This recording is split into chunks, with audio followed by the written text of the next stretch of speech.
Hey, Immanuel family, here with our midweek update. Something's going on right now that's so exciting. It's our kids clubs. They're going on 3 locations: Durham Elementary, Terry Elementary, and Breckenridge Apartments this week. And so we've just been so grateful. You've been out there. I've been out there. Several of you I've seen out there making connections inside the city, building relationships, and it's been wonderful. So continue to pray for that effort. It goes through Thursday night, that we would build long-lasting gospel relationships with people that would eventually lead them to faith in Christ, and hopefully with a relationship with Immanuel as well. So speaking of kids ministry, don't forget the Kids Summer Challenge. You have probably one of these on your refrigerator if you have children or grandchildren. They're checking these things off in a bingo-like style of all the activities they can do this summer, even though we can't meet together as one large group. And so praise God for our children and preschool ministries that they're still being aggressive and going at it. And we're grateful for all of our kids who are participating in that as well.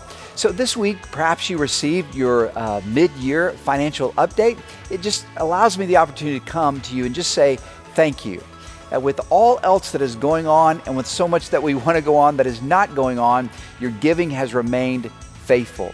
And for the ministries to sustain, but we need to continue that. And so thank you for your faithful giving. Please continue to give online. Please continue to support the work of the church. And we're just so thankful for that. When we do regather, you're going to see not just what's going on in the city center, but also what's going on our North Campus. It's really quite remarkable what's been accomplished, and in that way, not being here has been an advantage. It's actually allowed the construction to go out without having to make accommodations, of course, for Sunday. So the north side construction is going really well. So thank you again for giving to the Generations campaign. I just can't express enough how excited we are about what God is doing and about your faithful participation in it. In this year's mid-year financial update, you also received a pledge card. So perhaps you didn't have the opportunity to or join the church after we began our Generations campaign, so you still have an opportunity to participate in what the Lord is doing in the life of the church through this moment. Would love to have you do so. Well, as we've done in the previous weeks, I want to turn attention to a midweek devotional. And this week, as we come into Exodus, we're getting into what is really the low point in the book. We all knew this was coming, Exodus chapter 32, which is the tragic story of the golden calf. I read one author this week who simply titled his sermon on this, "Don't Have a Cow." That's a good way to look at it. So they built a cow as an altar and actually called it God instead.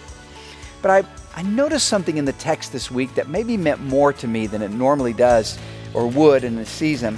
This is Exodus chapter 32. And let me read verse 1. When the people saw that Moses delayed to come down from the mountain, the people gathered themselves together to Aaron and said to him, "Up, make us gods who shall go before us. As for this Moses, the man who brought us out of the land of Egypt, we do not know what has become of him." Now, I'm reading this. It's a hard passage, but as always, we want to be sympathetic with the people that are in there. We understand they're led out of bondage. They're in this wilderness land. I can understand how their hearts would turn away from God. But what really threw them was this time. It was waiting. The issue was they did not know when Moses was going to come back. In other words, they were impatient about that season, and so their hearts were turned to other things. And of course, the application for us is pretty simple. We genuinely don't know when this season is going to end. We don't know at all. I think I mentioned this Sunday, but I read a really helpful article this last week by Eric Geiger, who simply asked this question that pastors are asking: is this a blizzard that we're going through, or is it a little ice age? And I think it's more of the little ice age here, where it just seems to have an indefinite ending point. And so we're excited, we're optimistic, but in no way are we pretending that we're certain about exactly when things are going to get back to normal. But in this moment of waiting, we are certain of this, that this is a moment where our hearts can be fully turned to the Lord. An absence of what we normally like, an absence of what we normally love, an absence of what we normally want, does not mean that we can't take joy and delight in Him. And for that, we praise Him and we give Him all the glory. Hey, I love you. I'm so grateful to talk to some of you by phone and by text and by email throughout the week. Let's continue to communicate. Exciting things are happening on the horizon, and while we know we can't do what we want to do, the large group gathering, we are focused as a pastor and staff on what we need to be doing in this moment. So places that we can go, because as we said, God is not leading us around this, He's leading us through this, and gospel advance is still continuing. Remember, our theme for this year was move. And if God was ever moving, He's moving now. This didn't catch Him by surprise. He's still moving, and we're grateful to see all that He's going to do as a result of this time. I love you, and I look forward to, on campus or online, seeing you on Sunday. God bless.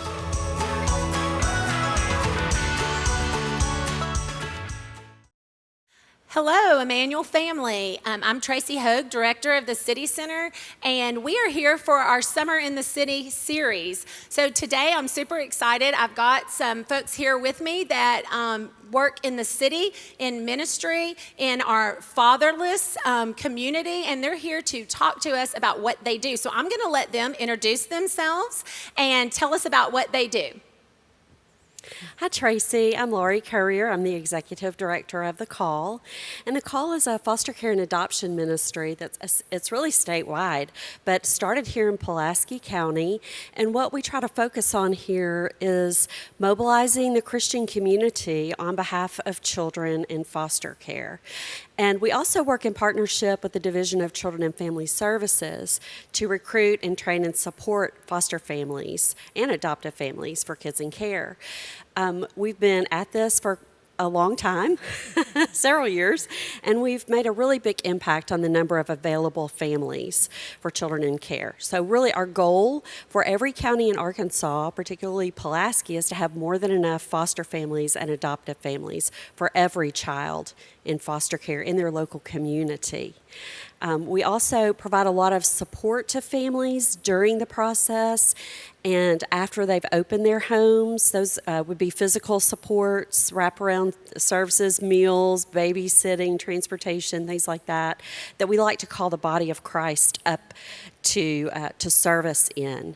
And as we walk through the process with them to open their homes, we provide a lot of support in working in tandem with the agency to try to demystify that process. It can be a little daunting when you begin. So that's the work that we're doing. So y'all support people in the church who want to foster or adopt children. You help them get connected in a way to do that, and then once they're connected, you support them while they're doing that.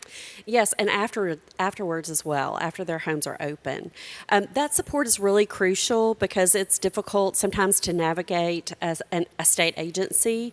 And so what we try to do is provide a little bit of translation and connection in our work. We have volunteers and staff people who work directly with the staff at DCFS to try to make it a little bit more smooth and user-friendly than it would be under normal circumstances. That's very helpful. And I will say one of the things our church has done to partner with The Call, because as the City Center, one of the reasons I have these folks here is because we want to say in the city who's doing the work and how can we partner with you guys to support you to do what you're already doing. And so one thing we've done recently is partnered with The Call. And so our clothing closet that we serve out of our food pantry is going to be a call mall, which means people in Pulaski County who are fostering can come, and even after they keep coming even after they've adopted, or is it just for foster? Yeah, absolutely. So we're just a closet that they can come to and get baby things and children's items, and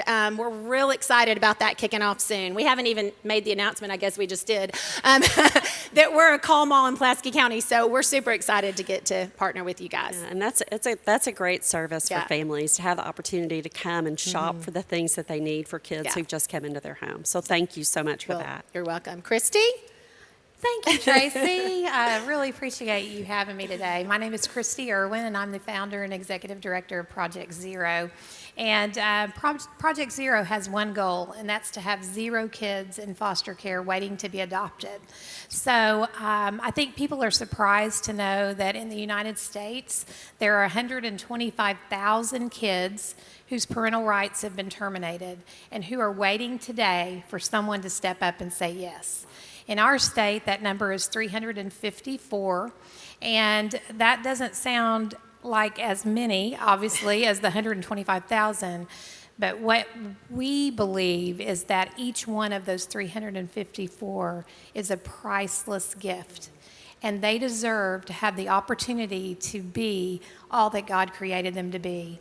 And so what that means for us as Project Zero is that we're going to do three things. We're going to raise awareness about the need. As I said, many people are not aware that there is a need for adoptive homes in our country.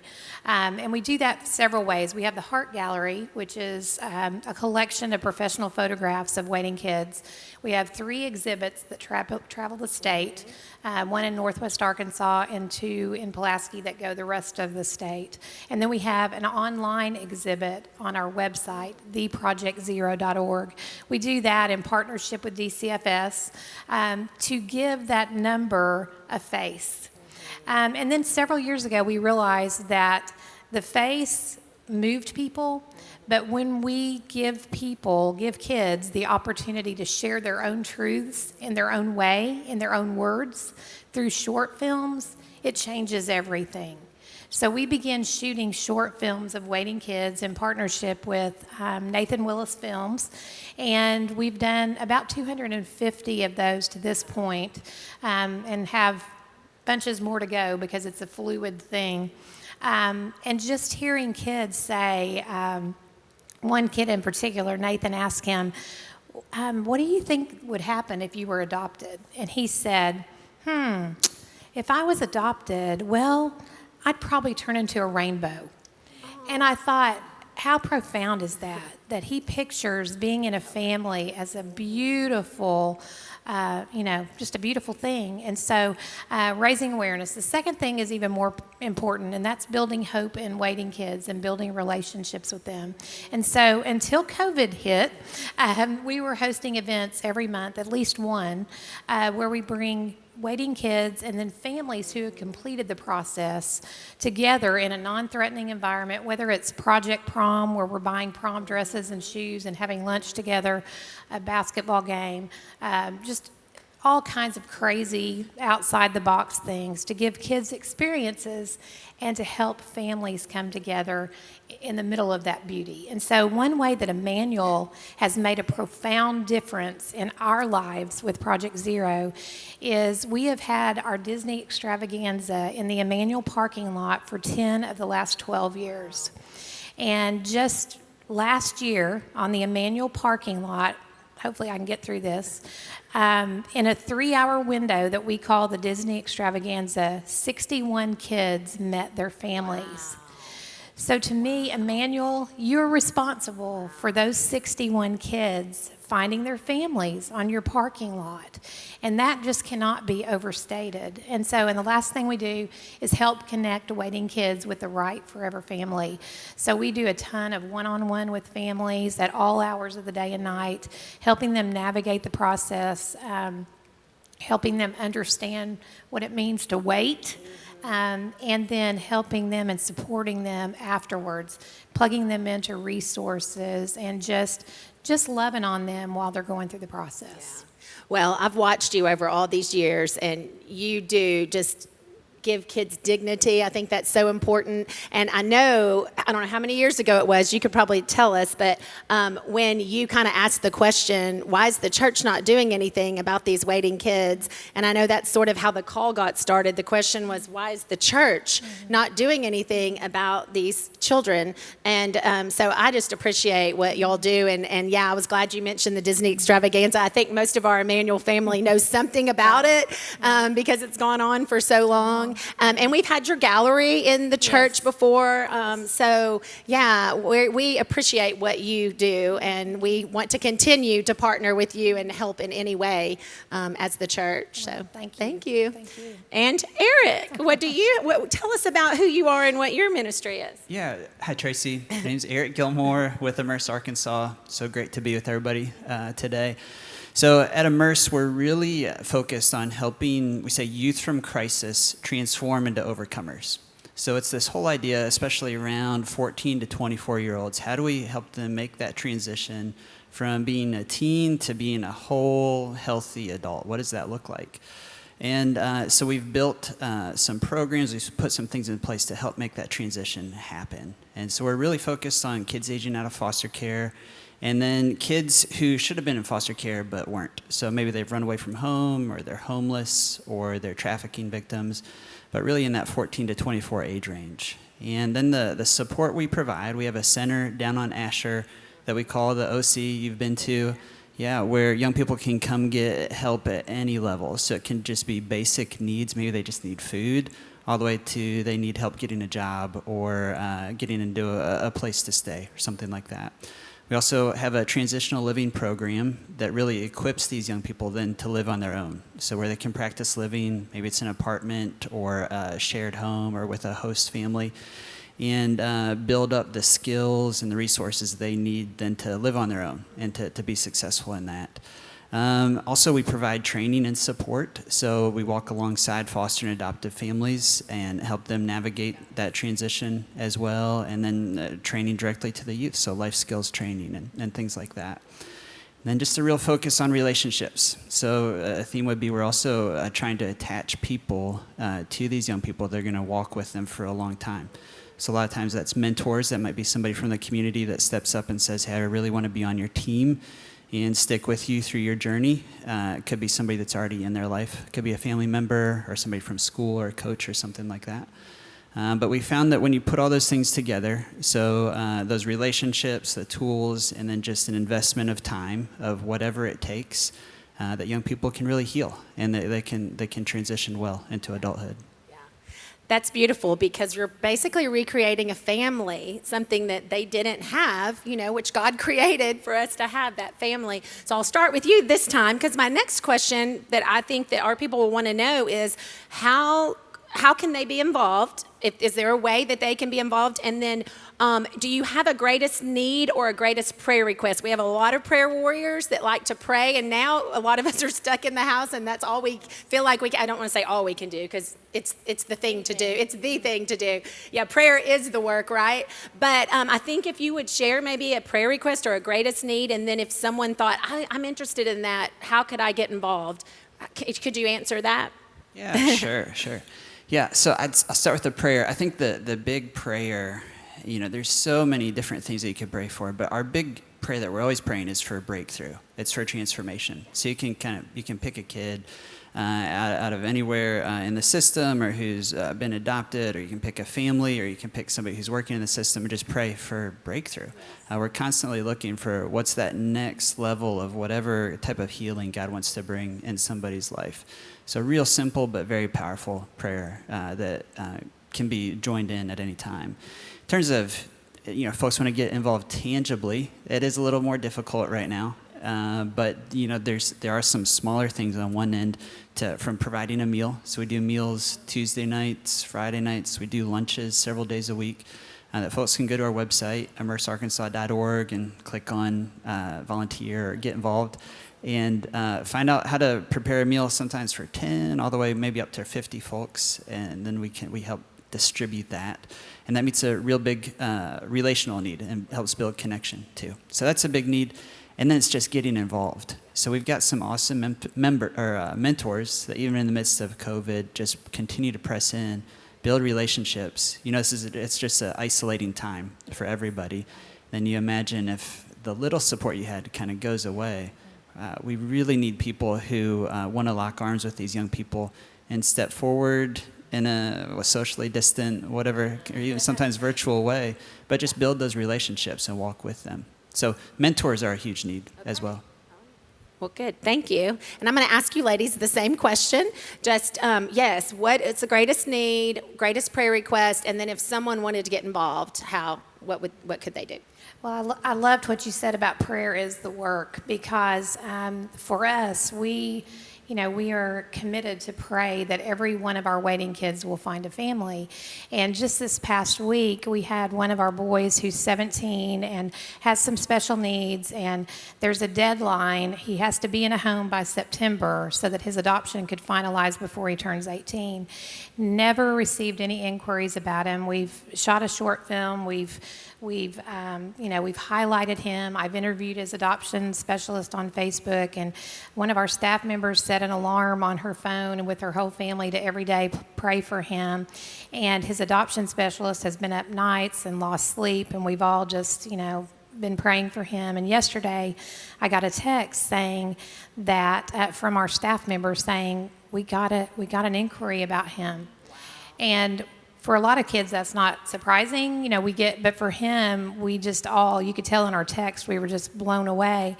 And then about 2 hours later, we heard from the adoption specialist that this family had seen a post on our Facebook page where we had shown pictures of 7 boys from 3 years ago, and only 2 of them have been adopted, and how we just said to people, especially the church, that should disturb us. That should disrupt us. That should move us to action.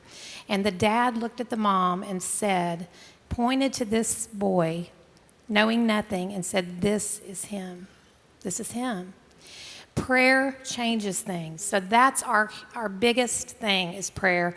As far as getting involved, Can I stop you there for a second? Don't you have, because I think you've sent it to me before, a list of we do. Names that they could pray specifically for? We do. I believe we can put that out there, but we did it for Walk for the Waiting. Okay, this maybe year. And so we do have a fairly current within the last couple of months list, so we can put it out there and get it to you, and you can get it out to. But it is beautiful to be able to go to the website, see a photo, see a short film, and pray for Susie or Jimmy or whoever by name.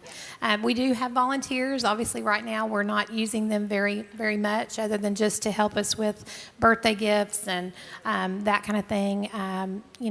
We love having people partner.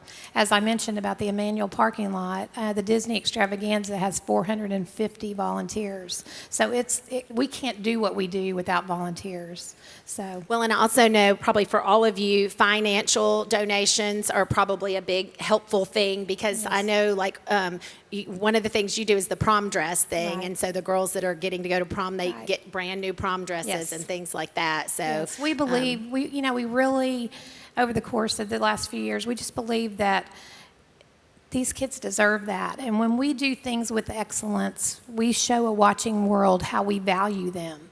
They're not second best to anybody. They're not down here just because they happen to come into foster care through no fault of their own.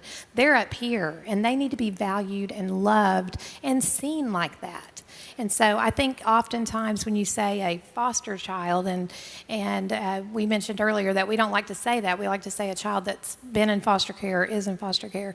When you say that, even people in the church attach a certain perception to that and don't see that child as God sees them. And when you see through his eyes, it changes everything. Well, I appreciate all of y'all because of what you do. I do feel like that just gives value to the children that you work with. So I've seen what y'all do down there, and it's amazing. So thank you, Christy. And Laurie, you can answer the same question. I guess for me, the biggest prayer request that we would have through the call is to reach that more than enough foster families serving in their local community, caring for kids from Pulaski County. And that sounds like a lot. And it is a lot. It's a pretty big ask. And sometimes it comes with a lot of fear and doubt and wonder about what that's going to be like.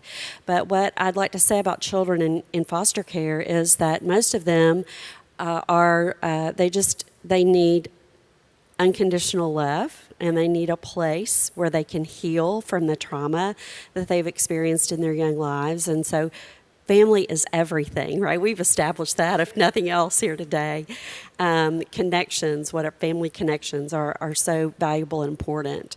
And so that's the main thing that we really continue to pray for. We need to double the number of available families in Pulaski County. So if someone was interested in coming forward and saying, I want to be a foster family, or I just want to look into it maybe, so what would be the next step they would take? The next step would be just have them send an email to info@thecallinarkansas.org. We'll make sure the appropriate person gets that. The first step in the process is go to an information meeting. Currently, we're holding those virtually. Usually there's one every month. Okay. And so if they'll just go to our website, they can probably look at Pulaski County or any of the surrounding counties and get the information for the next information meeting So there. you could go to an informational meeting without really any commitment to anything. You could just go check it out and see what it entailed. There's no commitment in an info meeting. Okay. There is an opportunity to complete background checks if you're interested in taking the next step, but certainly no pressure. And we have a family support coordinator who works very closely with our families when they go through the process, and so it's not a situation where you're alone. Yeah. You're going to have plenty of support and arms wrapped around you and hands holding yours while you walk through that process. How many people would you say you would love to see more foster adoptive families in Pulaski County? About 200. 200. I was thinking it was going to be a lot. About 200, yeah. That's a big need. Well, supporting families helps us maintain families over time. So the meals and the encouragement and the prayers and the call mall and all those things we talked about today, those are very important for a family to be able to continue to have their home open. Okay, so I was going to also ask you guys, I had mentioned it earlier because I would love to hear this. You mentioned a couple, but I'd like to hear like a win from your ministry, like a story or a win that, keeps you going. Because I know this kind of work, I know every one of you sometimes go, why am I doing this? Or this is so hard. Is it worth the battle? And then you have that little glimpse. You have that win and you're like, yes, this is worth it. Lives are changed, So tell me a win or a story that you like to share about why you do what you do and why you're going to keep doing it. I'll start with Eric. Okay, all right. So recent wins. So just what's in my mind now, and we call everything a win. So I love that. I mean, anytime a young person shows up, we say that's a win. So I hear you saying you have redefined what a win might be, maybe? Well, there's little wins and there's big Yes. wins. Okay. But we just tell our youth that anytime they refuse to give up, they're choosing to overcome, and we celebrate that. Just a recent fun one. There's a young lady. So we've got some houses and some apartments kind of in that Fair Park neighborhood. My wife and I, kids, we live kind of right among there. And there's a young lady that lives a couple doors up from us. And she's now aged out of foster care and maybe been in the program a year or so and gone in and out of jobs. And then now has probably been without a job for at least 6 months. And that whole cycle of motivation and getting remotivated and trying again just ebbs and flows. And then you throw COVID in there and it's even more challenging. But we're coming home the other night and she's kind of flagging us down and runs over as we're getting out of the car, at whatever time at night. And she's like, guess what? I got a job. And it's just such a big deal. And, she's going to be working in a deli at a grocery store. And she already had her name badge and all that kind of stuff. But just to see the perseverance, to see the mentors that worked with her, that took her to the interview and helped make that happen, and team members. Small picture of just massive effort and work that's going on to help propel one person into success. So just excited about that, excited to see the progress even in the midst of current challenges. And that's what we work for, like you said. That's what the things we get excited about. That's awesome. I love that story. Okay, which one of you guys has a story? Go ahead, Laura. I guess for me, the most exciting thing that's happened is when I get an email from an area director or a supervisor of DCFS, and they tell me how excited and proud they are that their county has more than enough foster families. And I'll tell you, the impact of that is that when children come into care in that county, they have a place to go. They're not sitting in the office listening to phone call after phone call of rejection. They are going immediately to a place where they'll be fed and cared for appropriately. And it lessens the burden on our state agency. When we are able to place children in their home county, they don't have to travel across the state to go to their visits with their family in the process of trying to reunify the family, which is always the goal. They don't have to travel for their court visits and things like that. So it really releases our state agency of a major burden. In the time that I've spent with the call, which is 12 years, I've had a few of those emails. But it gives me hope to know that it's possible. And working together someday in the state of Arkansas and right here in Pulaski County, we're going to have more than enough families. And that will be a real day to celebrate. Yes, it will. That is exciting. That is exciting. It's hopeful. Christy? Well, when you said a win, my mind immediately went to Kyler. And Kyler had been in foster care for 6 years, waiting for a family, attended all of our events, and I like to say he was my bodyguard because he was literally always attached to my shoulder. I'd be talking to a family, there was Kyler. I'd be talking to another child, there was Kyler. And he spent a lot of his time in a facility, and so I actually traveled to the facility to have lunch with he and some other guys, and they had to school me at basketball and, all that kind of stuff. And anyway, so it was hard. He would show up at events, and he would be there, and he would say, "Did you bring my hot tamales? Did you bring my Takis?" Whatever those are, those little, that kids love, that kind of stuff. And so, it was just, I remember just in my mind saying, God, who is going to step up, for him?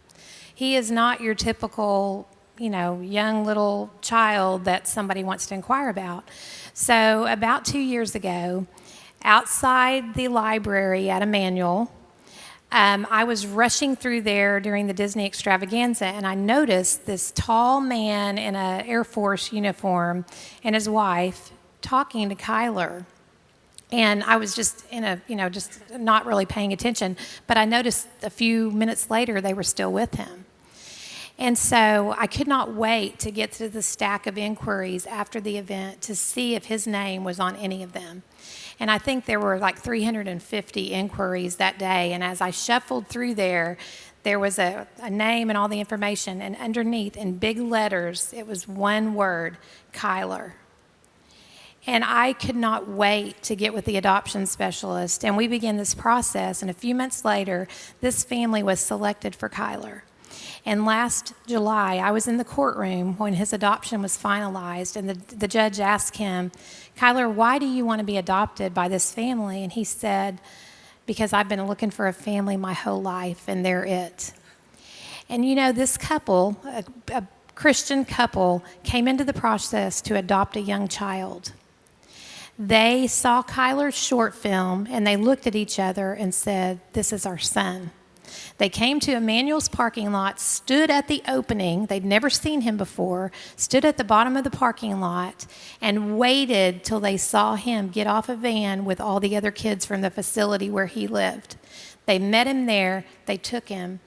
And the rest is history, because that's God's providence. That's God setting the lonely in families. If his people will listen, he will do a work that only he can do.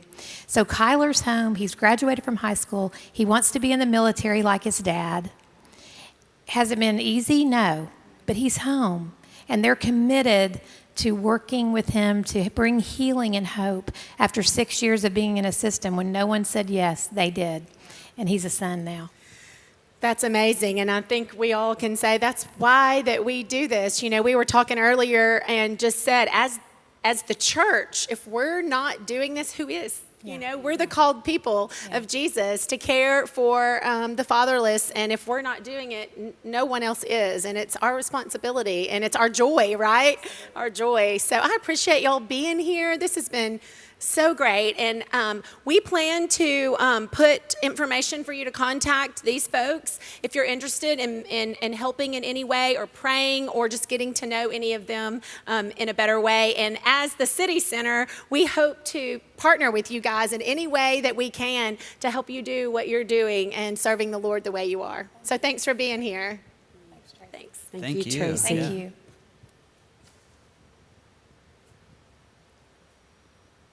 That's a wrap. That's a wrap. And look how good we did it in like 29 minutes.